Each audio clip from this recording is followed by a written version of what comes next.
Mesdames et messieurs, bonsoir et merci de nous rejoindre dans ce journal sur Esaü TV. Esaü TV, la première web TV officielle du Bénin qui vous informe.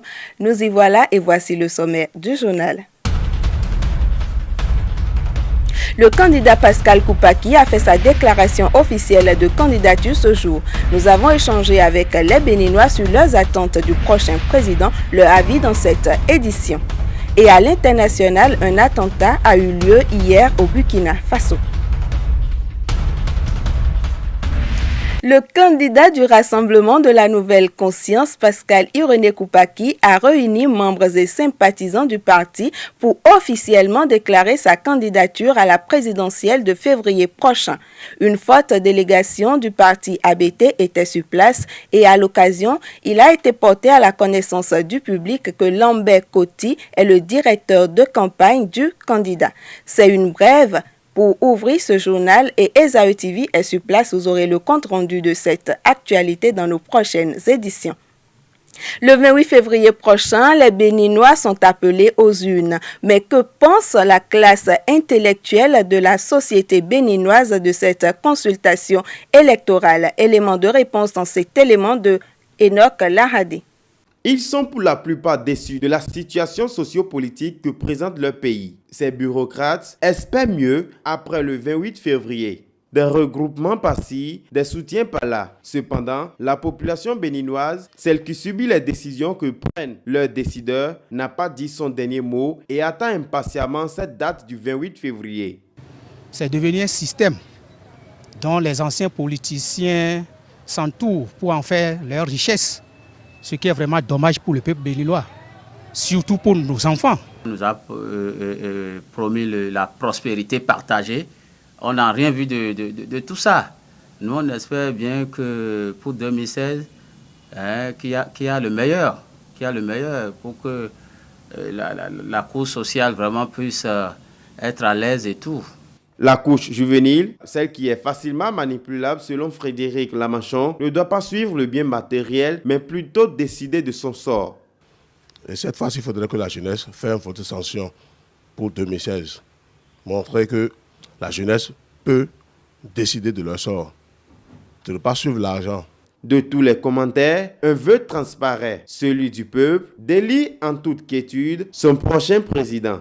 Il n'y a pas que la classe intellectuelle de la société qui a des appréhensions sur la présidentielle de 2016 au Bénin.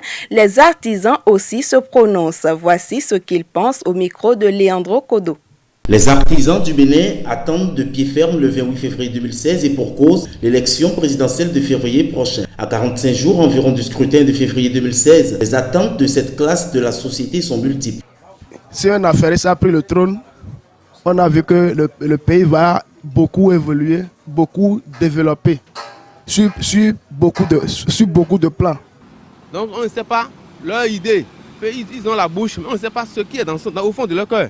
C'est Dieu qui choisit quand même les présidents. Donc s'ils ont commencé par faire la campagne, on va voir ce qui sort de leur bouche. La naissance des récentes alliances entre les partis politiques inspire aussi les artisans. Ils comptent en leur rang des militants et sympathisants de partis qui ont un avis tranché sur le paysage politique actuel. Mais à chaque fois, c'est le même scénario qui se passe. On voit que les hommes politiques nous laissent et préoccupent de leurs intérêts. Mais en attendant le 28 février 2016, certains artisans révèlent leurs favoris. Patrice Taron, c'est Zissou, à Diavon.